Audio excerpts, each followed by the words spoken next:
All right, hey everyone. I am 2 days post-op from my XLIF. It is Saturday. What is that? May 4th. My XLIF was May 2nd, so it's been about 48 hours. Just kind of want to give you guys some updates. Just kind of run through the whole process from when I got to the hospital, how everything worked out.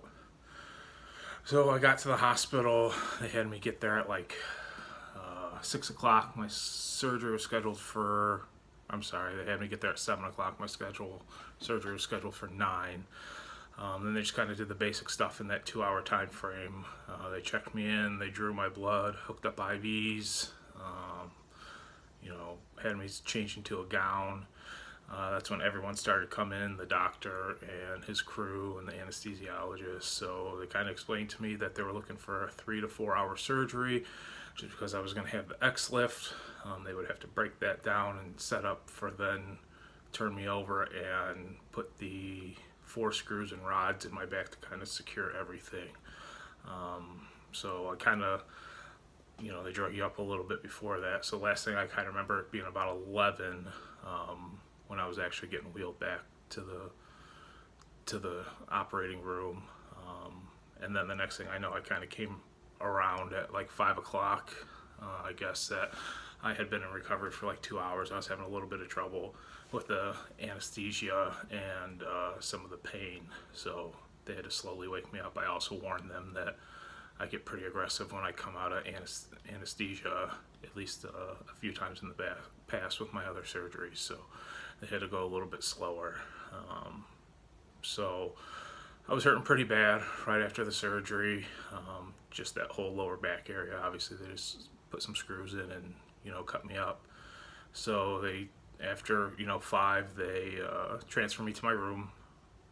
I went to my room and met the nursing staff and things like that, and they issued me my first oral medicine, which was some type of painkillers. I forget all it was. It was a handful of different things, maybe some antibiotics, some anti-nausea medicine. I held that down for about 2 minutes before I puked it everywhere. Yeah, it was pretty gross and pretty bad. My wife said it was like from The Exorcist, how I was puking. It was pretty gross. So they went and got a prescription for a heavier, dutier nausea medicine, and I took that, and they waited a little bit of time and resubmitted me the oral medication, and it didn't work the second time. I had puked all that stuff up. So finally, I was in a lot of pain because this was kind of like a 2-hour time frame. All this was going on, that they gave me some morphine, and that kind of helped. I was able to go to sleep a little bit.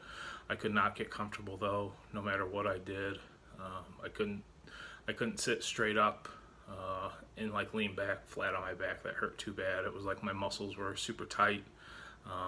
So I was felt like it was like a bridge, and all that stress was going to right where they did the surgery. So I had to kind of try and sleep on my sides, and that didn't work all that well either. I mean, it really hurt.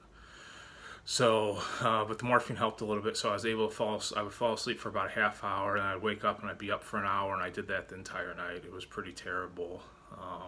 So then the next morning, my surgeon came in, kind of talked with me and went over everything and how everything went good. I guess he had done that the day before when I was in recovery, but I don't remember. So he came back by and said he was happy with how everything went. Everything went good. The rest of my disc looked good, so he thinks there's a good probable positive outcome for this surgery, what I'm hoping for. He wanted me to actually stay, which would have been Friday night, and then leave Saturday morning, but I kind of told him, like, this bed's uncomfortable. I can't do it. I just need to get home and get in my bed, and he kind of let me do that. He was fine with it. Once I did, I had to come have occupational therapy done to the room and go over everything. And that was, occupational therapy was like how you're going to get dressed when you're at home, how you're going to take a shower when you're at home, little things like that, putting on your shoes, going up and down the stairs. And then I had physical therapy come in, and that was more like I did a couple laps around the floor in the hospital, went up and down some stairs, kind of did a leg stretch to kind of open up my hip flexors, I guess, a little bit, and it was all pretty easy. I had a catheter in the whole time, so I didn't have to necessarily get out of bed. They didn't want me getting out of bed that first night. So then, once they removed that catheter that next morning, basically I had to urinate 3 times, and they ultrasound me every time just to make sure my bladder was working right and it wasn't storing urine. I'm not quite sure. They kind of explained it. I guess that was the point of it. So I'm reading notes here, so I just want to make sure I get everything. So then, like I said, I'm about an hour from Chicago, so we had an hour drive home. That was pretty terrible, especially since we have a Jeep, so it doesn't have the best suspension, but we were hitting bumps and things like that. But they drugged me up pretty good before I left, so I was able to get home, got my prescriptions from the drugstore, and just kind of when I got home, it was like 3 o'clock in the afternoon. My wife made me some dinner. I was able to eat. It wasn't real nauseous or anything like that. Just still in, I would say, a pretty decent amount of pain, probably a 6 or 7 out of 10. And then every time I moved, it really flared up. The only thing I could really do was lay on my side. Even sitting back in a recliner hurt too much. So, yeah. So came home, took my pills. Basically slept from, I think it was about 6 o'clock last night till about 7 o'clock this morning, but still I slept a little bit longer each time. The second night I was able to sleep for about an hour, and then I would wake up for an hour. Sorry, my dog's crying. Belly, go lay down. Yeah, so I was taking my pain pills every 4 hours as prescribed, and I've had a bunch of surgeries but never had anyone kind of break it down for me. They said make sure you take your pain pills as prescribed, because if you don't, everything else around that area will tighten up, and you're actually putting more stress on there if you have pain. So I know some people like me, I didn't want the opiate and stuff prior to the surgery to deal with the pain, just because I didn't want to be dependent on pills or anything like that. But the way they explained it to me for the right after surgery makes sense. So they were real heavy on that, to actually take your prescribed pills, and at least until your 2-week checkup, and the doctor says you can kind of wing off of them, because like I said, they just say it kind of tightens up that whole area, and it actually will slow down your healing if that area is in a bunch of pain and tightened up like that. Just kind of comparing it to my L5-S1 fusion, I would say that first day it was just as bad. I was in just as much pain, but I was talking with my wife after that. I think it had something to do with the puking, because still even my abs and stuff were sore today. So I think, I puked twice, and I would say each puking spell was 2 minutes long. Pretty horrendous, powerful puking. So I think that kind of irritated where they just did the surgery, and then on top of that strained a bunch of muscles kind of in my core and things like that. So but my second day, which is today, I feel considerably better.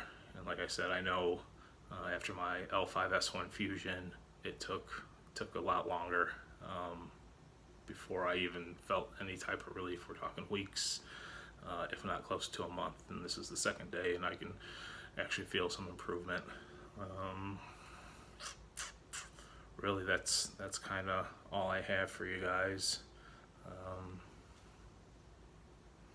Yeah, and doctors kind of said even if you're feeling better, don't get up moving around that much for that first week. Really just let everything set, and then after that first week you can kind of get up and start moving a little bit more to try and loosen that back up. So I'm going to kind of follow the rules here, because I really want this to work. But if you guys are looking into surgeries, I would kind of recommend this XLIF, just from what I felt right now. The pain is a lot more minimal compared to just a regular fusion. So like I said, I had mine at Rush University in Chicago. They're pretty highly rated, number 4 in the United States, and Dr. Matthew Coleman did it, and like I said, he's a pretty good doctor. So anyone in the Chicagoland area that is looking for something, I would look him up for sure. I'll try and update you guys in about a week, hopefully once I'm up walking around and things like that, and we'll go from there and hopefully kind of document this whole journey. All right, thanks.